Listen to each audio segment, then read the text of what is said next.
Hi, Lisa Marie Kosis of Global One Health. In this video, I'm going to continue talking about switches and transitions in animal flow.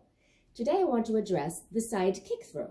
So side kick-through begins in the static beast, and I break that position down in the very first video of the animal flow series, which is video 15A. So that breaks down addresses all the basic components that you want to be thinking about in your static beast. So we're just going to develop it from there. So I'll show you what the movement looks like first, and then I'll break it down and give you a regression as well. So the static beast position, I begin, right? I'm gripping the floor and corkscrewing. My knees are just slightly off. I'm going to rotate my body to one side and reach the arm and leg, opposite arm and leg, away from each other. And then I return back to static beast. On the other side, so you can see both directions, there is my final position of this side kick through, and I come back to beast. Now, when calling it out, a right leg side kick through is referencing when the right leg is the traveling, reaching leg. Now, talking about position. So when we talk about the final end pose, the extended leg is externally rotated, so my knee is facing outward. The leg is completely straight and it's pointed. So you can see there, it's pointed in plantar flexion. Now, the opposite arm creates the sling and is bent, and I'll show you that from a different angle so you can see better. Pulling back, you'll see my elbow reaching back, but notice that shoulder. I'm going to come down out of the position for a moment. So based upon your shoulder mobility and your anterior delt flexibility, it's going to determine where your position is going to be in that final end pose. So as I'm rotating through, if that's the only mode flexibility I have, I might just end there. If I can go a little bit further in my reach, my shoulder might bypass the wrist a little bit. So just a little bit of a minor detail addressing that shoulder-wrist alignment. So it is okay that shoulder bypasses the wrist joint in the final transition if I have that mobility. Do make sure that elbow is straight and you don't want it to be bent.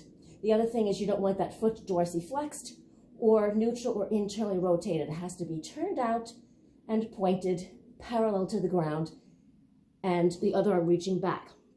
So just so you can see what it looks like from a side view in terms of the sling, give you that perspective so you can see that other arm. Do it from this direction. There we go. So that's what that arm, the back arm, will look like, or the opposite arm that's in the sling. So I really want to pull back because I'm trying to get that rotation through the whole thoracic spine as well.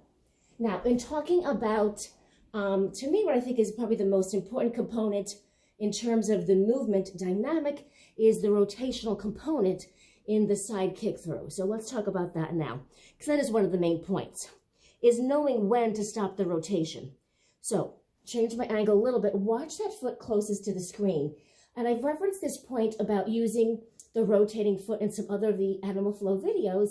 It's your anchor, it's your brake. So when that heel hits the ground is going to determine when your rotation will stop or if it keeps going. So what I want to avoid is over rotating. So in slow motion, it's when this heel hits the ground that technically my body will cease to rotate. So as I take off one hand, one foot, when this heel drops down, which will be about the time when the moving transitioning leg is adjacent to it, then my body, I'm locking myself into the position, right? So then my body, I'll finish the rotation and go through the extension, but not over rotate. So what do I mean by that? I'll just show you now.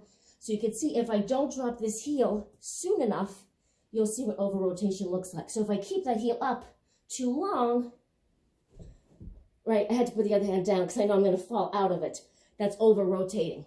So I have to really use that foot as an anchor. So even though the heel is up, there's an energy pushing out through the base of that heel. So as I push that foot, I'm reaching it to the ground. Now I'm on one hand and one leg. This leg must be pointed in plantar flexion in the transition.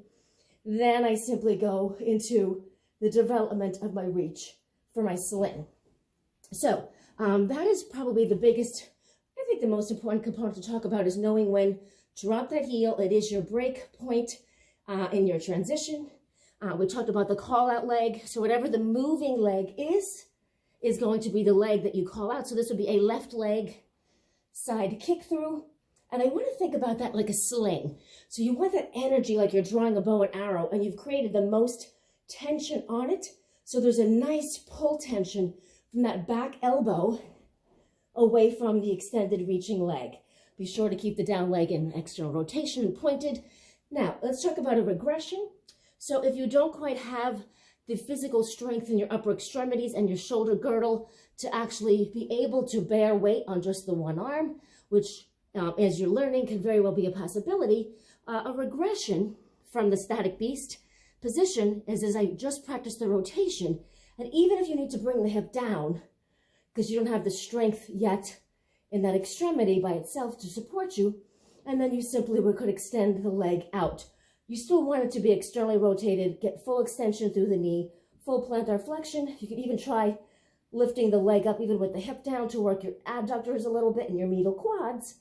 But that is a nice way to transition and practice the rotational component and just get some of your timing and the sequential pattern down for the nervous system. So, right, so this is why those activations are very important in the beast in the very beginning. Again, video 15A, because you're going to need to be on one leg and one arm in all of your switches and transitions at some point, very likely. So that is a very important component and why those transitions, those static activations are done first and taught first, even in the certification.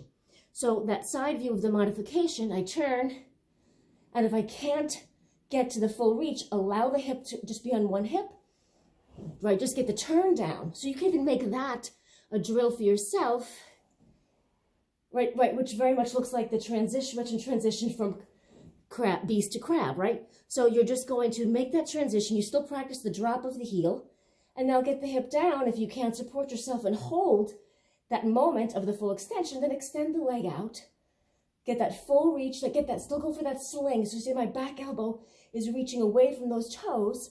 Then you can try to add the leg lift if you want, and then you sweep back under and return back. So side kick throughs are always done beginning in static beast.